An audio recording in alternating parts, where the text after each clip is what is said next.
Hello my dear स्नूपर्स, कैसे हैं आप सब। तो गाइस, आज इस वीडियो में हम कवर अप करेंगे वाइगोट्स्की की सोशियो कल्चर डेवलपमेंट थ्योरी को। बीएड, डीएलएड और टेट के एग्जाम्स में इस थ्योरी से ना एटलीस्ट 2 से 3 क्वेश्चंस ग्रांटेड पूछे जाते हैं। सो थ्योरी को स्किप करने का तो कोई चांस नहीं है। ओके, तो गाइस स्टार्ट करते हैं वाइगोट्स्की की इंट्रोडक्शन से। सो लेव वाइगोट्स्की एक काफी ज्यादा यंग रशियन साइकोलॉजिस्ट थे, जिनका जन्म भी जीन पियाजे की तरह 1896 में हुआ। बट अनफॉर्चुनेटली सिर्फ 38 की एज में ही इनकी डेथ हो गई। वाइगोट्स्की जी का मानना था कि एक चाइल्ड पर उसकी सोसाइटी और कल्चर का हैवी इन्फ्लुएंस होता है उस बच्चे की ओवरऑल लर्निंग और डेवलपमेंट के ऊपर। इसी रीजन से वाइगोट्स्की को सोशल कंस्ट्रक्टिविस्ट कहा जाता है। अभी वाइगोट्स्की ने चाइल्ड डेवलपमेंट पर एक्सटेंसिव स्टडीज को कंडक्ट किया और सोशियो कल्चर डेवलपमेंट थ्योरी को प्रेजेंट किया। और इस थ्योरी के ना मेजरली 3 एस्पेक्ट्स हैं। सबसे पहला एस्पेक्ट है सोशल इंटरेक्शन, दूसरा है लैंग्वेज और तीसरा कल्चर। वाइगोट्स के अकॉर्डिंग ये तीनों एस्पेक्ट्स डिटरमाइन करते हैं एक चाइल्ड की ओवरऑल डेवलपमेंट को। ओके, तो एक एक करके डिस्कस करते हैं इन तीनों एस्पेक्ट्स को। तो सबसे पहला एस्पेक्ट क्या है हमारे पास? Social interaction. वाइगोट्स्की का मानना था कि एक चाइल्ड पर उसके आसपास के सोसाइटी, यानी कि उसके फ्रेंड्स, फैमिली, स्कूल और जो सोशल मीडिया यूज करते हैं, वो डिसाइड करते हैं एक चाइल्ड की ओवरऑल लर्निंग और उसकी डेवलपमेंट को।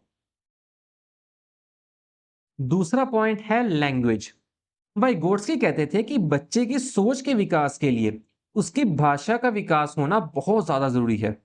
यानी इंटेलेक्चुअल डेवलपमेंट, बौद्धिक विकास तभी होगा जब उस बच्चे का लैंग्वेज डेवलप होगा। इसी के साथ वाइगोट्स्की ने कहा कि लैंग्वेज से बच्चा अपने बिहेवियर को रेगुलेट और मॉडिफाई करना सीखता है। यानी कि ओवरऑल जो लैंग्वेज का एस्पेक्ट है ना, वाइगोट्स्की की थ्योरी में इसका बहुत ज्यादा इंपॉर्टेंट पॉइंट है। ओके, तो लैंग्वेज के बाद थर्ड एस्पेक्ट है कल्चर, यानी संस्कृति। एक पर्टिकुलर जगह का कैसा रहना सहना है, वहां का खान पान कैसा है, मान्यता यानी रिलीजन कैसा है, ये सब डिटरमाइन करते हैं कि बच्चे की डेवलपमेंट पॉजिटिवली होगी या नेगेटिवली होगी। इसी के साथ आगे इन्होंने बताया कि जो पहला पॉइंट है, यानी सोशल इंटरेक्शन और कल्चर कॉन्टेक्स्ट, ये मिलकर डिटरमाइन करते हैं कि बच्चे की कैसी वैल्यूज होंगी, उसके बिलीव्स कैसे होंगे या उसकी थिंकिंग कैसी होगी। ओके गाइस, आई होप आपको ये तीनों एस्पेक्ट्स अच्छे से समझ में आए होंगे। अभी आगे बढ़ते हैं और देखते हैं कुछ इसके की टर्म्स, या जिसे हम थीम्स भी कहते हैं, वाइगोट्स्की की थ्योरी के रिलेटेड। सो इन टोटल हमें 4 थीम्स को कवर अप करना है। तो स्टार्ट करते हैं विद अवर फर्स्ट टर्मिनोलॉजी, जो कि है MKO, यानी मोर नॉलेजेबल अदर से। अभी आधे से ज्यादा मतलब तो इसके नाम में ही छिपा है कि वो व्यक्ति जिसे आपसे ज्यादा नॉलेज हो, वो होता है MKO। जैसे कि इस इमेज में ये जो मदर है, वो अपने बच्चे के लिए MKO है, क्योंकि वो अपने बच्चे को गाइड कर रही है कि वो इस लैडर को कैसे क्लाइंब कर सकता है।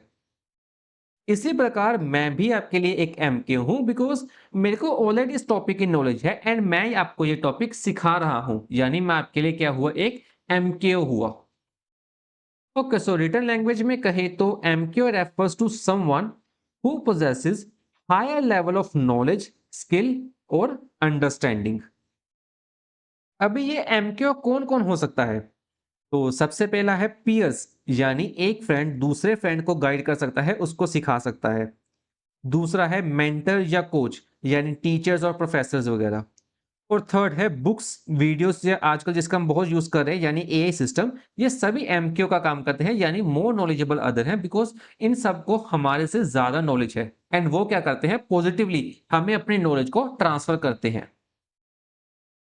ओके, तो आगे बात करते हैं पर्पस ऑफ MKO। तो MKO का क्या काम होगा? बच्चे को वो गाइड करे, सपोर्ट प्रोवाइड करे और टाइम टू टाइम फीडबैक देते रहे, जिससे बच्चा अपनी बियॉन्ड लिमिट्स जा सके, यानी जो उसकी ऑलरेडी लिमिट सेट की गई है उससे भी आगे जा सके। ओके गाइस, तो बस यही था MKO। बहुत ही ज्यादा सिंपल सी थीम है एंड हमारी नेक्स्ट थीम भी इतनी ही सिंपल है, जो कि है स्कैफोल्डिंग। अभी देखो, कोई भी बच्चा जन्म से परफेक्ट नहीं होता, उसे परफेक्ट बनाया जाता है। और बनाने वाला कौन है? टीचर्स, बुक्स या मीडिया। अब स्कैफोल्डिंग भी एक ऐसी ही इंस्ट्रक्शन स्ट्रेटजी है जिसमें टीचर अपने बच्चे को टेम्परेरी सपोर्ट प्रोवाइड करते हैं, उसे गाइडेंस प्रोवाइड करते हैं तब तक जब तक वो बच्चा उस काम में परफेक्ट नहीं हो जाता या उस जो टॉपिक उसको टीच किया जा रहा है उसकी प्रॉपर नॉलेज नहीं गेन कर लेता, तब तक उसको स्कैफोल्डिंग दी जाती है, यानी उसको सपोर्ट प्रोवाइड की जाती है। और एक बार बच्चे को उस टॉपिक की प्रॉपर नॉलेज मिल गई, उसके बाद यह स्कैफोल्डिंग रिट्रीव कर ली जाती है, यानी वापस ले ली जाती है। सो सिंपल वर्ड्स में कहे तो स्कैफोल्डिंग है टेम्परेरी सपोर्ट टू स्टूडेंट।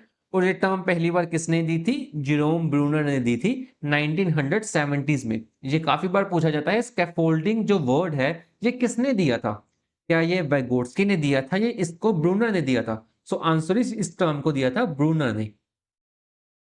अभी एक एक करके इसकी कैरेक्टरिस्टिक्स देखें तो स्कैफोल्डिंग एक टेम्परेरी सपोर्ट है और परफेक्शन के बाद इस सपोर्ट को हटा दिया जाता है, यानी इसको रिमूव कर दिया जाता है जब कोई पर्सन अपना काम इंडिपेंडेंटली यानी खुद से करना स्टार्ट कर देता है। नेक्स्ट पॉइंट है कि स्कैफोल्डिंग गोल ओरिएंटेड है, यानी इसका एम होता है कि उस पर्टिकुलर जो स्किल है उस पे मास्टरी हासिल करना। थर्ड पॉइंट है ग्रेजुअल विड्रॉल, यानी कि इसे धीरे धीरे हटा दिया जाता है जब वो पर्सन अपना काम खुद से करने लगता है। इसके बाद बात करते हैं बेनिफिट्स ऑफ स्कैफोल्डिंग। तो सबसे पहला पॉइंट है एक्टिव लर्निंग। तो जो यहाँ पर लर्निंग होती है वो सक्रिय रूप से होती है, यानी कि चाइल्ड को सेंटर में रख के होती है, इसलिए जो चाइल्ड है वो एक्टिवली पार्टिसिपेट करता है। सेकंड पॉइंट है स्टूडेंट में कॉन्फिडेंस बिल्ड होता है, बिकॉज उसे पता है कि उसके पीछे सपोर्ट करने के लिए उसके टीचर्स हैं, उसके मेंटर्स हैं। अगला पॉइंट है deeper understanding and problem solving skills. तो बच्चे में प्रॉब्लम सॉल्विंग स्किल्स इंकलकेट होती हैं। एंड लास्ट पॉइंट है कि जो बच्चा है वो अपने जोन ऑफ प्रॉक्सिमल डेवलपमेंट के रेंज में अच्छा काम कर पाता है। अभी जेडपीडी क्या है ये हम अगली स्लाइड में देखेंगे, इस पॉइंट को भी कवर अप करेंगे। अभी इसको हम स्कैफोल्डिंग किस तरह से प्रोवाइड कर सकते हैं? विजुअल एड्स के थ्रू या विजुअल टूल्स के थ्रू, या फिर वर्ड्स की चंकिंग कर सकते हैं हम, या डेमोन्स्ट्रेट कर सकते हैं कोई भी मॉडल्स को। तो ये सभी तरीके हैं जिससे हम स्कैफोल्डिंग प्रोवाइड कर सकते हैं अपने बच्चों को। स्कैफोल्डिंग के बाद आगे डिस्कस करते हैं जेडपीडी, यानी जोन ऑफ प्रॉक्सिमल डेवलपमेंट को। अब जेडपीडी भी काफी सिंपल है। देखो कुछ ऐसे काम होते हैं जो आप खुद से बिना किसी की मदद से कर सकते हैं। फॉर एग्जाम्पल आप 10 पुशअप्स लगा सकते हैं बिना किसी की हेल्प से। वहीं कुछ ऐसे भी काम होते हैं जो आपके लिए उस पर्टिकुलर टाइम में करना इम्पॉसिबल है। सपोज हम अगर पुशअप्स के एग्जांपल है तो 20 पुशअप्स लगाना आपके लिए इम्पॉसिबल है, आप लगा ही नहीं सकते। बट इन दोनों के बीच का जो एरिया है, यानी कि 10 पुशअप्स से लेकर 20 पुशअप्स तक, वो आप कर सकते हैं, बट आपको किसी एक्सटर्नल बंदे की जरूरत है। वो चाहे आपको मोटिवेट करता हो या आपको पुश बैक करता हो, कुछ भी हो, आपको एक्सटर्नल पर्सन चाहिए, बट आप तब वो कर सकते हैं। यानी 10 से 20 पुशअप्स लगाना आपके लिए पॉसिबल है अगर आपको कोई एक्सटर्नली हेल्प कर दे। उसी टर्म को कहा जाता है जेडपीडी, यानी जोन ऑफ प्रॉक्सिमल डेवलपमेंट। वो काम जो आप कर सकते हैं बट आपको किसी एक्सटर्नल बंदे की जरूरत है, यानी आपको स्कैफोल्डिंग प्रोवाइड कीजिए, तब आप वो काम कर सकते हैं इजीली। यानी कि ZPD is range of task a learner can do with guidance but not yet independently. कर सकता है, गाइडेंस के साथ कर सकता है, बट अकेला नहीं कर सकता। उसको किसी तरह की सपोर्ट चाहिए, उसको किसी तरह की स्कैफोल्डिंग चाहिए। एंड यही हमारा अगला पॉइंट है कि scaffolding is the temporary support that helps student succeed in their ZPD. यानी कि स्कैफोल्डिंग क्या है, उसके लिए एक मेजर रोल है उसकी परफॉर्मेंस से बेस्ट ऑफ द बेस्ट निकालने के लिए। आगे हम इस टर्म को इस पिक्चर के थ्रू समझने की कोशिश करते हैं। देखो सबसे पहले तो होता है कि इनर सर्कल, यानी कि वो काम जो बच्चा इंडिपेंडेंटली कर सकता है, खुद से कर सकता है, बिना किसी की मदद से कर सकता है। फिर एक होता है आउटर सर्कल, सबसे बाहर वाला जो पोर्शन है, वो काम है टू डिफिकल्ट, बच्चा नहीं कर सकता, चाहे उसको सपोर्ट दी जाए चाहे उसको सपोर्ट ना दी जाए, वो उसके लिए इम्पॉसिबल है। एंड जो इसके बीच का रीजन है, यानी कि जो ऑरेंज पार्ट है, वो होता है जेडपीडी, यानी मिडल पार्ट है। वो हम कर सकते हैं अगर हमें स्कैफोल्डिंग दी जाए, और स्कैफोल्डिंग कौन देगा हमें? एमक्यू, यानी कि मोर नॉलेजेबल अदर्स देगा। सो इस सिंगल एग्जांपल से आप ये तीनों कॉन्सेप्ट को समझ सकते हैं कि जेडपीटी क्या है, कि जोन ऑफ प्रोक्सिमल डेवलपमेंट, वो काम जो कर सकते हैं with the help of others. एक जो पर्सन खड़ा है हमारे सामने वो है एमकेओ, यानी कि वो इस एग्जांपल में उसकी मदर है, हो सकता है उसके टीचर हो या फिर उसके पीयर ग्रुप्स हो। एंड वो हमें क्या प्रोवाइड कर रहा है, वो हमें प्रोवाइड कर रहा है स्कैफोल्डिंग, यानी कि ओवरऑल हमें गाइडेंस प्रोवाइड कर रहा है, एक सपोर्ट प्रोवाइड कर रहा है। ओके तो गाइस, अभी हमारे पास लास्ट थीम बचती है जो कि है स्पीच एंड इट्स टाइप्स, जिससे सीटेट में भर भर के क्वेश्चंस पूछे जाते हैं। तो गाइस, वाइगोट्स्की ने काफी ज्यादा फेमस बुक दी थी जिसका नाम था थॉट एंड द लैंग्वेज। ये भी काफी इंपॉर्टेंट बुक का नाम है, जिसमें इन्होंने कहा कि हमारी भाषा और हमारे विचार ये शुरू में अलग अलग गति से डेवलप करते हैं, और फिर एक समय के बाद ये दोनों आपस में जाकर कन्वर्ज कर जाते हैं, यानी मिल जाते हैं और एक दूसरे को डायरेक्टली इन्फ्लुएंस करते हैं। यानी हमारे थॉट्स एंड हमारी लैंग्वेज एक दूसरे को डायरेक्टली इन्फ्लुएंस कर रहे होते हैं। इसी के साथ इन्होंने स्पीच के बारे में भी बात की और कहा कि हमारे ह्यूमंस में 3 प्रकार की स्पीच होती है। सबसे पहला टाइप है सोशल स्पीच, दूसरा है प्राइवेट स्पीच और तीसरा है इनर स्पीच। चलिए एक एक करके इन तीनों टाइप्स को डिस्कस कर लेते हैं। तो सबसे पहला है हमारे पास सोशल स्पीच। अभी वाइगोट्स्की ने ऑब्जर्व किया कि जो इन्फेक्ट्स होते हैं ना, वो बड़ी जल्दी बिना किसी हेजिटेशन से एक दूसरे से बात करना शुरू कर देते हैं। चाहे उनके सामने कोई पर्सन हो या ना हो, वो खुद से ही बातें करते रहते हैं, खुद से ही स्पीकिंग करते हैं, यानी उसकी लैंग्वेज जो होती है वो सोशल होती है। कोई सामने है तब भी ठीक है, नहीं है तब भी ठीक है।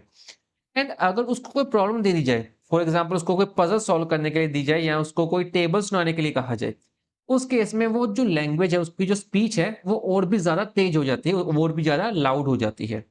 तो इसी को उन्होंने नाम दिया सोशल स्पीच, जो कि एक्सटर्नल स्पीच है।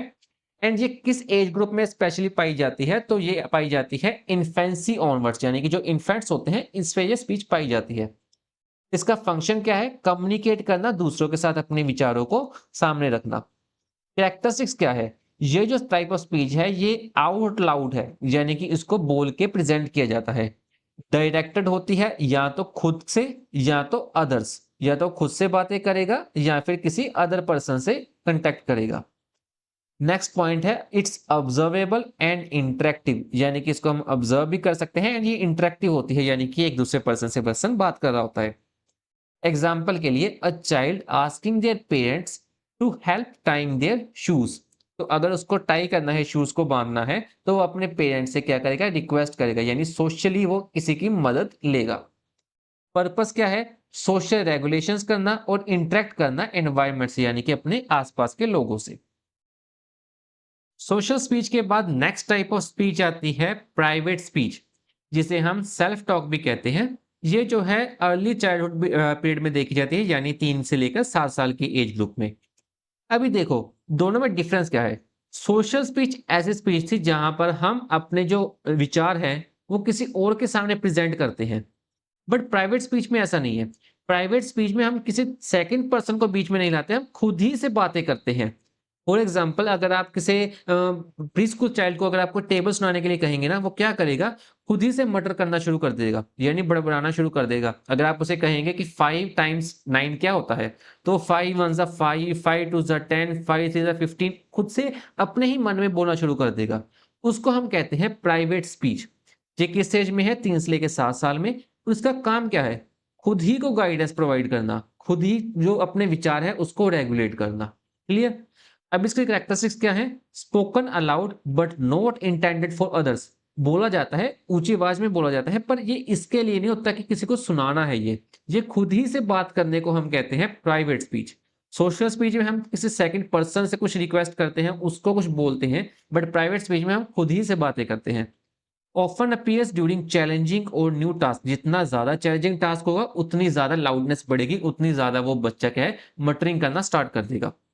मे साउंड लाइक मटरिंग और टॉकिंग टू वनसेल्फ, खुद ही से बात करने ऐसे लगता है इसको।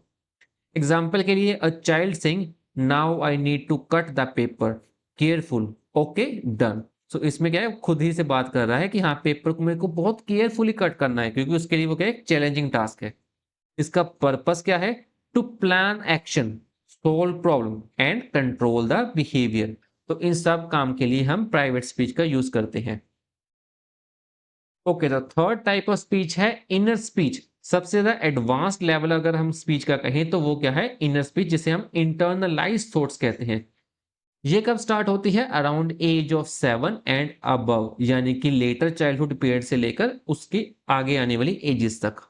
इसका फंक्शन क्या है, तो इसका फंक्शन है इंटरनल थिंकिंग करना। देखो, सोशल स्पीच में क्या था कि हम अदर पर्सन को कुछ सुनाने के लिए कुछ बोलते थे। उसके बाद आता है प्राइवेट स्पीच, हम खुद ही के एक्शंस को रेगुलेट करने के लिए खुद ही से बातें करते हैं। थर्ड जो पॉइंट है वो है इनर स्पीच, हम प्लान तो खुद ही से करते हैं, बात तो खुद ही से करते हैं, बट इसमें जो वॉइस है, जो इसमें लाउडनेस है वो नहीं होती है। यानी हम खुद से बात करते हैं silently, silently and mentally not vocalised, यानी कि हमारे जो होंठ है, हमारे जो डांग है वो बिल्कुल भी विजिबल नहीं होते हैं। इसके सेकंड कैरेक्टरिस्टिक क्या है कि ये हाईली कंडेंस्ड है, नोट इन फुल सेंटेंसेस। तो जो जुड़ी-जुड़ी बातें होती हैं वो करते हैं, इसमें कोई ग्रामर का हमें मेन फोकस नहीं रखते हैं। नेक्स्ट पॉइंट है become the foundation of complex reasoning and metacognition. तो जो आगे आने वाली जो मेंटल प्रोसेसेस हैं, जो डिफिकल्ट प्रोसेसेस हैं, उसके लिए ये क्या करता है, एक फाउंडेशन का काम करता है। ये आपने भी देखा होगा, जब आपको कोई इंपॉर्टेंट काम ऐसा कुछ याद है तो आप क्या करते हैं, उसको डीपली माइंड में सोचते हैं। आप बोलते नहीं है कुछ, बट हाँ, आप खुद ही से अपने माइंड में क्या है, उस पजल को सोल्व करने लगते हैं। एग्जाम्पल क्या है, mentally solving a maths problem और रिफ्लेक्टिंग ऑन अ डिसीजन। अभी अगर आपको कहा जाए कि 5 टाइम्स 9 कितना होगा, तो आप अपने दिमाग में ही उसको सोच के क्या कर देंगे, उसका आंसर निकाल देंगे 45। आपको बोलना नहीं पड़ेगा उस केस में। पर्पस क्या है, अपने थॉट्स को ऑर्गेनाइज करना एंड प्रॉब्लम्स को सॉल्व करना। ओके गाइस, तो इसी के साथ हमारी चारों थीम्स कवर अप हो चुकी हैं। आई होप आपको ये तीनों एस्पेक्ट्स एंड ये चारों थीम्स अच्छे से समझ में आई होंगी। अगर आपको समझ अच्छे से आया है then do like and subscribe my channel. मिलते हैं किसी और नई वीडियो में। Thank you.